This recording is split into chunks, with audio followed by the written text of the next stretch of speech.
Salve rapaziada, bem-vindos a mais um vídeo aqui do canal do Room Trades. No vídeo de hoje vou estar trazendo para vocês um conceito muito importante, né? Vou estar trazendo para vocês quando a gente deve se expor, né? Quando a gente deve identificar que é uma entrada de risco ou não, tá? E antes de mais nada, eu quero trazer aqui uma dúvida de um seguidor que assistiu aqui nosso conteúdo e mandou lá no privado. Como eu sempre falo para vocês, galera, assistiu algum dos vídeos e ficou com dúvida?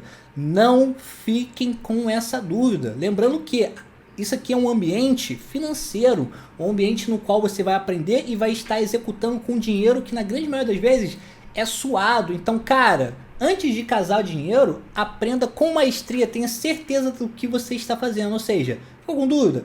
Vá lá no privado do meu Instagram para poder sanar essa dúvida. Vou ter maior satisfação. E como é que eu estou fazendo para tirar essa dúvida?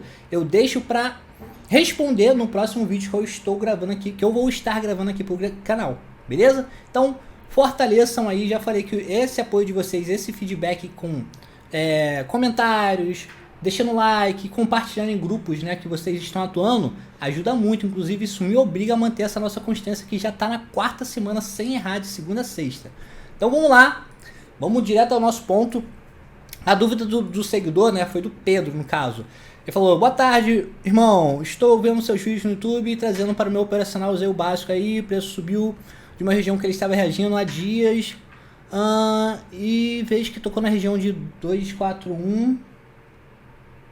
Ô Pedro, tu esqueceu de falar o ativo, tá? Eu achei aqui que é o BNB porque eu também estava mapeando um cenário bem similar nele. Tracei a FIBO e vi que a região de 50% casava com a região de pivô de liquidez, que o preço reagiu fortemente. Infelizmente não deixei a ordem nos 50%. O stop ia deixar na linha vermelha. Deixa eu ver aqui na foto. O stop seria aqui, ó. O stop dele seria aqui, ó, tropa. Vou botar aqui, ó, vermelho igual na foto dele, ó. O stop dele seria aqui, ó.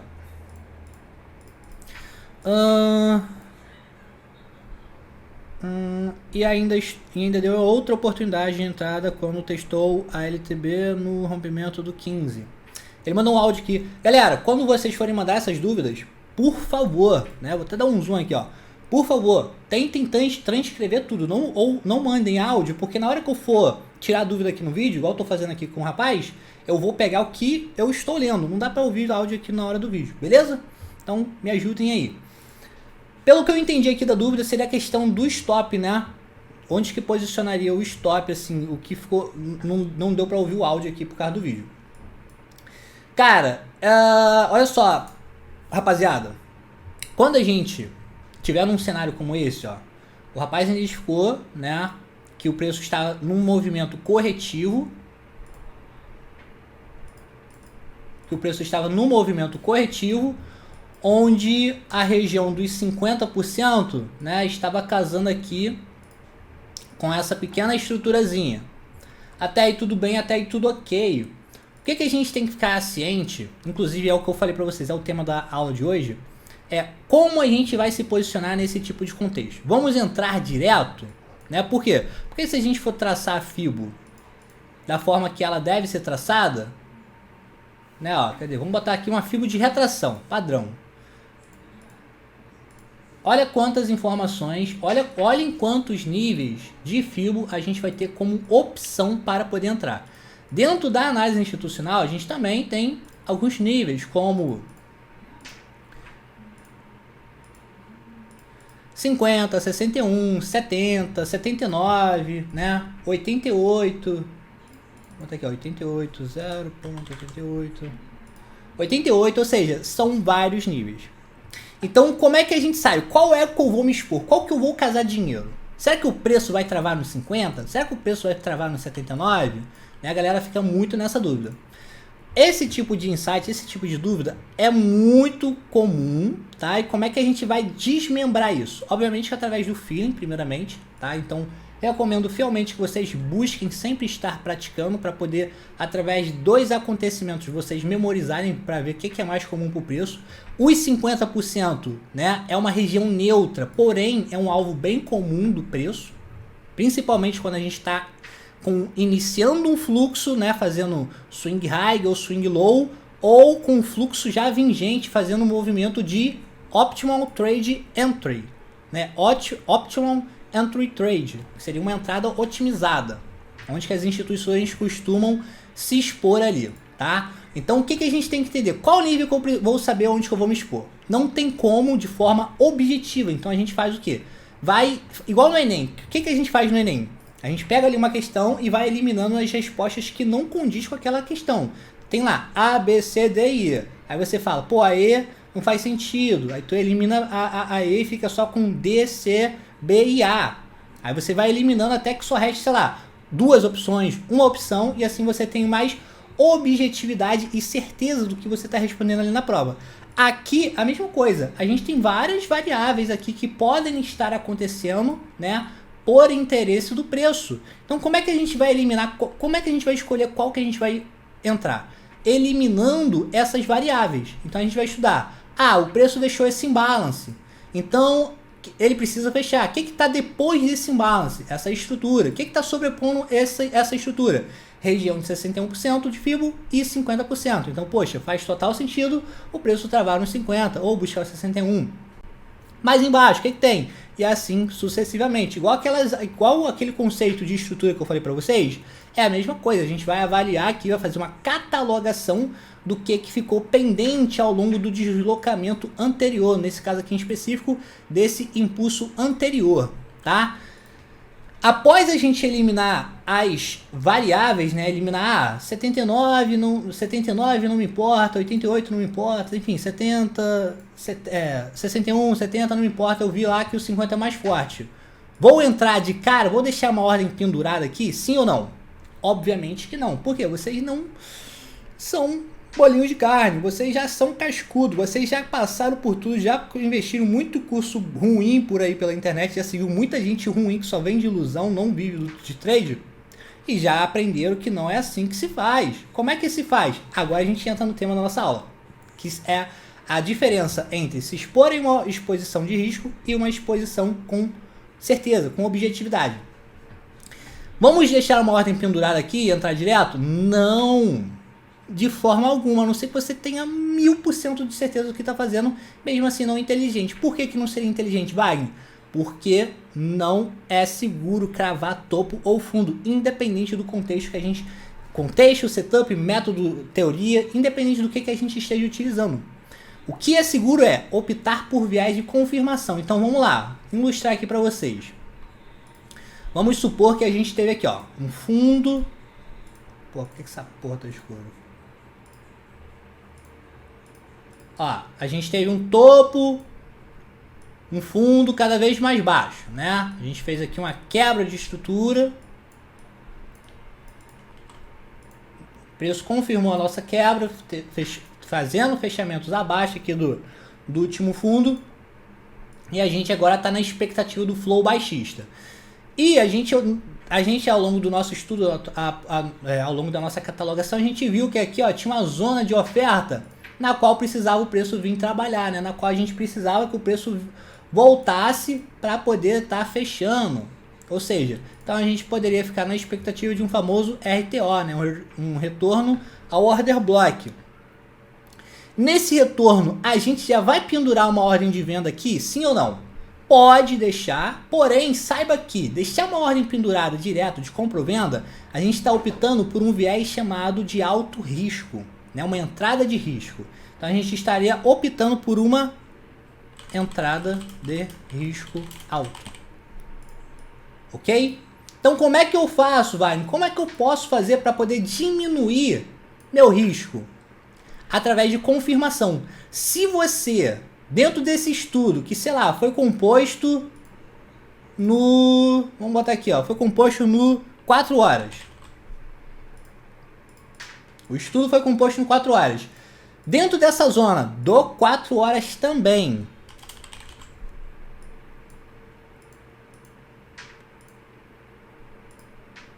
O preço vier buscar, a gente já vai entrar vendido? Não. O que a gente vai optar? Qual seria uma entrada mais segura, uma entrada de baixo risco?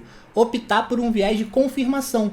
Então aqui dentro, ó, a gente esperaria o preço entrar dentro da zona, né? Entrar na zona, e após o preço entrar, a gente mudaria nosso time frame de análise que a gente está utilizando de análise.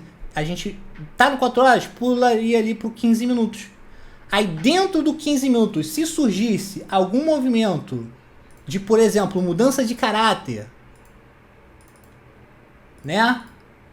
Vamos botar aqui, sei lá, uma coisinha pequenininha. Movimento de mudança de caráter aqui dentro, a gente optaria pela nossa venda. A gente teria esse viés de confirmação, ou seja, a partir de agora a gente não está tentando cravar topo. A gente está optando por um cenário de confirmação. Beleza? Entenderam? Isso aqui seria o famoso flip, né? O famoso flip, né? De acordo com a galera do SMC. Beleza? Então, esse é o cenário mais inteligente para a gente estar se expondo. Tentar cravar topo ou fundo é lucrativo? Porra, beleza. Se você estiver correto, a partir do momento que o preço fizer uma vela a favor da sua análise, né, a favor da sua perspectiva, você já pode fazer o famoso BE. O que seria o BE, Wagner? O famoso break-even. O que seria o break-even? Colocar, tirar risco. Ou 0 a 0. Colocar a sua entrada no 0 a 0. Tirar ali o risco da operação, né? Isso se você conseguir cravar. Só que lembrando que cravar topo ou fundo, independente do que a gente estiver utilizando, seja setups técnicos embasados em indicadores, setups embasados em teorias, a metodologia de institucional, independente, sempre que a gente for tentar cavar um topo, sempre vai ter ali porcentagens de subjetividade contra a nossa perspectiva, tá? A subjetividade, ela sempre vai ser contra a nossa atuação, contra a nossa perspectiva. Então, optar por gatilhos de confirmação é a melhor opção que um analista pode fazer. É o melhor perfil que um analista pode incorporar aqui dentro, tá? É o mais inteligente, mais lucrativo. Por quê? Por exemplo, se a gente optasse em tentar cravar esse topo aqui no primeiro momento, nosso stop seria o qual aqui? Nosso stop seria o início da zona, né, ponto de entrada, início da zona, e o stop acima da estrutura anterior. Olha o tamanho do nosso stop. O nosso stop seria tudo isso aqui, ó, tropa. Tudo isso aqui. Grande. A gente optando por um viés de confirmação, igual eu tô pontuando aqui, ó. Olha como é que ficaria nosso stop. Olha aqui, ó. Vamos supor que esse movimento fez aqui dentro. Nosso stop, nossa entrada seria no retorno, né, dentro de uma zona de oferta ali dentro da estrutura. Stop acima do topinho e take profit aqui. Olha a diferença, olha a discrepância. Vamos marcar o outro de novo, só para vocês verem a diferença de tamanho de exposição. Do porquê é muito mais inteligente a gente esperar por um viés de confirmação do que entrar ali no alto risco. Tá? Isso trazendo uma ilustração, né, bem básica. Na vida real, tá? Vou até compartilhar com vocês aqui, ó. Na vida real é não, é muito mais complexo. Olha isso aqui, ó. Olha só isso aqui, tropa. Essa compra no BNB, eu cheguei, não sei se eu cheguei a sinalizar para vocês em algum dos vídeos aqui, mas eu mandei para a comunidade. Cheguei a fazer uma parcial de 20% nela, depois ela voltou e me tirou no 0 a 0. Mas olha aqui o tempo que esse ativo ficou andando em cima da minha entrada. Entendeu? Bem ruim, tá? Bem ruim. Se eu tivesse optado por um viés de confirmação, eu poderia ter o quê? Entrado nesse último fundo aqui. Que ele voltou para quê? Para mitigar esse movimento aqui, ó. Olha que bonito, tá? Outro cenário. Por exemplo, ó, trazendo mais insights para vocês. Hoje, mais cedo, assim que eu acordei, né, antes de sair de casa, cadê? Eu mandei esse estudo aqui pra galera do Bitcoin. Falei, galera, a gente teve aqui, deixa eu aumentar aqui o zoom para vocês enxergarem melhor. A gente teve aqui, esse impulso foi o responsável pela mudança de caráter do Bitcoin, agora no curto prazo, né? Após uma sequência de quebra de estrutura, esse impulso foi responsável. Após o surgimento dessa mudança de caráter, a gente teve aqui a constituição de um PDH muito forte, né? Um topo muito forte, onde hoje pela madrugada a gente teve o rompimento dele, confirmando uma nova quebra de estrutura, né? O preço capturou a liquidez da oferta, capturou a liquidez da demanda e foi embora. Então eu fiquei com um viés que, o preço vai embora direto? Se a gente pegar o Bitcoin, né, ó, se a gente pegar o Bitcoin e dar uma olhada aqui macro, vai ver que não fazia sentido o Bitcoin ir embora direto, porque ele estava se ancorando em cima dessa zona fortíssima de oferta. Tá bom? Se ancorando, olha aqui que zona forte, tropa. Tá bom? Zona fortíssima. Eu falei, cara, Bitcoin não vai conseguir passar ali primeiro não. Então qual é a característica de todo e qualquer ativo nesse tipo de contexto? Criar liquidez. Criar liquidez. Como que ele faria isso? Aí foi quando eu tive esse insight, tá? Vou até mostrar a hora aqui pra vocês, ó. 7 horas da manhã, olha como é que tava o ativo. Eu falei, cara, ele vai precisar primeiro fazer uma pernada corretiva contra o impulso atual, contra o flow atual. Depois, dá uma pernada de impulso para poder gerar o quê? FOMO na galera. Opa, vai continuar alta infinita, porque de madrugada já teve um movimento explosivo. Para depois ele realizar uma pernada corretiva mais acentuada no intuito de trazer mais liquidez para os topos. Tanto é que, se a gente for olhar para o preço atual, a gente vai ver que ele está nivelando com a extremidade da zona. Entendeu? Ou seja, aqui está virando uma pool de liquidez insana. Entendeu? Então, ó. Olha esse antes e depois, olha aqui, tropa. Praticamente cravamos o estudo até o presente momento, ó. Seguiu o primeiro movimento corretivo, fez o movimento de impulso, foi um pouquinho além do que eu esperava, né? E agora voltou a cair de novo, né? Aí o que eu vou optar? Eu tô com essa possibilidade de compra aqui, ó.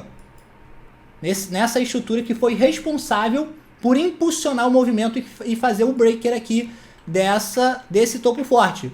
Então, essa estrutura aqui pra mim é gatilho. Ou essa zona aqui mais embaixo. Olha que, pra vocês verem que tudo que eu ensino pra vocês, eu aplico. Né? Vou até dar um zoom no meu rosto. Tudo que eu ensino pra vocês, eu aplico. Então, voltando aqui ao gráfico. O que eu falei pra vocês? Eu tenho 2 oportunidades de compra muito próximas ao preço.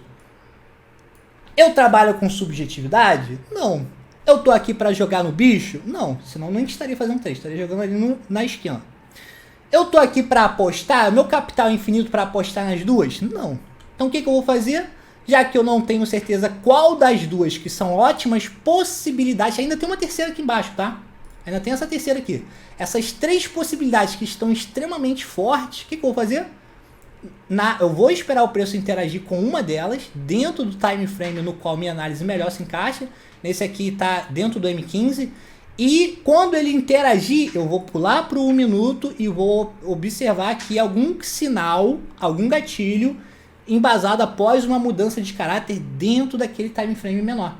Entenderam? Igual eu acabei de ilustrar para vocês. Então, tropa, é o que eu sempre falo. Tudo que eu ensino, eu aplico. Eu não ensino nada que eu não aplico. Aqui eu não, se for para ensinar uma coisa que eu não aplico, meu parceiro, melhor sair do trade. Deixa sair para concorrência. Beleza? Então é isso, tropa. Espero que vocês tenham entendido. O conteúdo de hoje é finíssimo, tipo, coisa escassa na internet. Tô deixando o mais completo possível nossa playlist aqui sobre institucional. Já organizei, já tem uma playlist aí para vocês maratonarem quantas vezes forem necessárias para que vocês fiquem pró nesse tema. Pró, para vocês ganharem dinheiro de balde. Deixem a colherzinha para concorrência. Beleza? Não esqueçam de deixar o likezão, não esqueçam de compartilhar com os amigos. E tamo junto, tropa. Até a próxima. E se surgir dúvida, mandem lá no privado no Instagram. Fui!